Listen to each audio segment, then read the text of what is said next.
I'm Robert Saviola, Director of Buffalo Hypnosis. Now's the time. Don't let another minute go by. Make time for yourself because you're worth it. It has been 6 months now, and I have lost 88 pounds. Put yourself first. Make yourself a priority. Although results may vary, we offer a written service guarantee and a free hypnosis screening. Call Buffalo Hypnosis at 874-9050. 874-9050. Call now.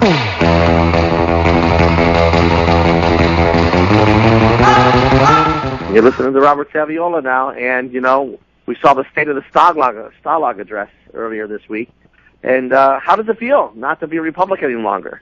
How does it feel to have all the work that our founding fathers put together a couple of hundred years ago thrown away?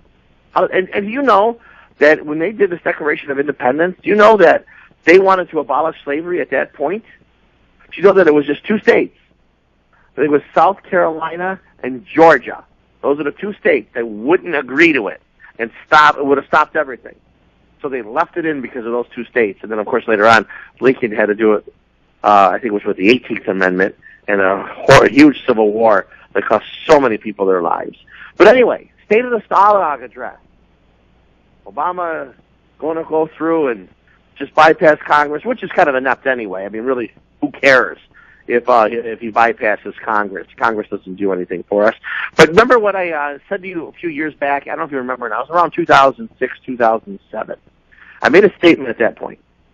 That statement was that we're on a course of destruction. It's planned. They know what they're doing, and nothing's going to get in their way.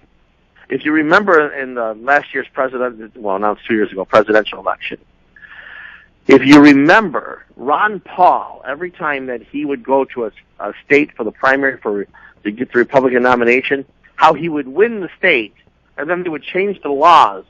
The GOP would change the laws and change the rules so that he would not get the nomination from that state. He would not get the delegate. And even when his people decided they were going anyway, he was shut out. I mean, Jon Stewart made a joke out of it when he said, Ron Paul was listed as 3rd on the list, but they kept skipping over him and acting as if he did not exist.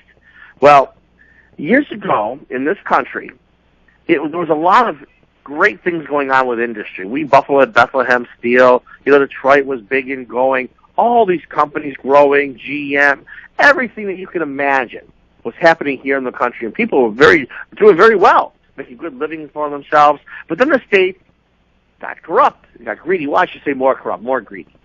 And with that came companies jockeying for positions where they could go in the United States and operate and be able to make a profit without being penalized or robbed from the country.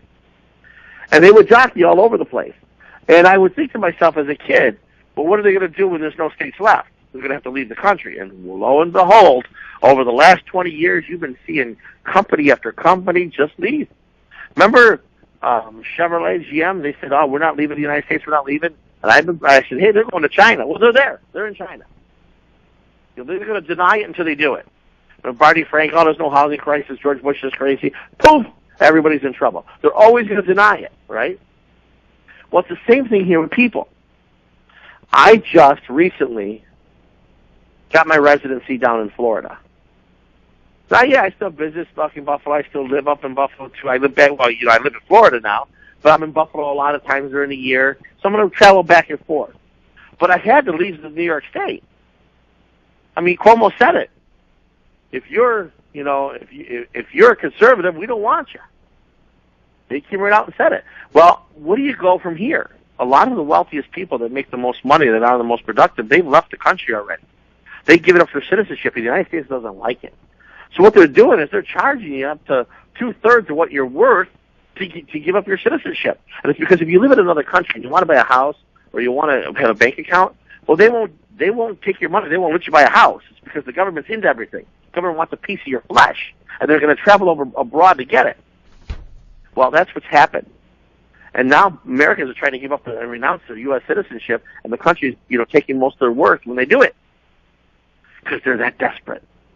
So what are you going to do when your 401k becomes a part of the public fund?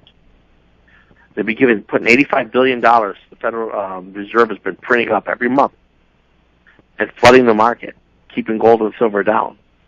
But this year, something's going to happen. Mark my words. prepare. Prepare, prepare.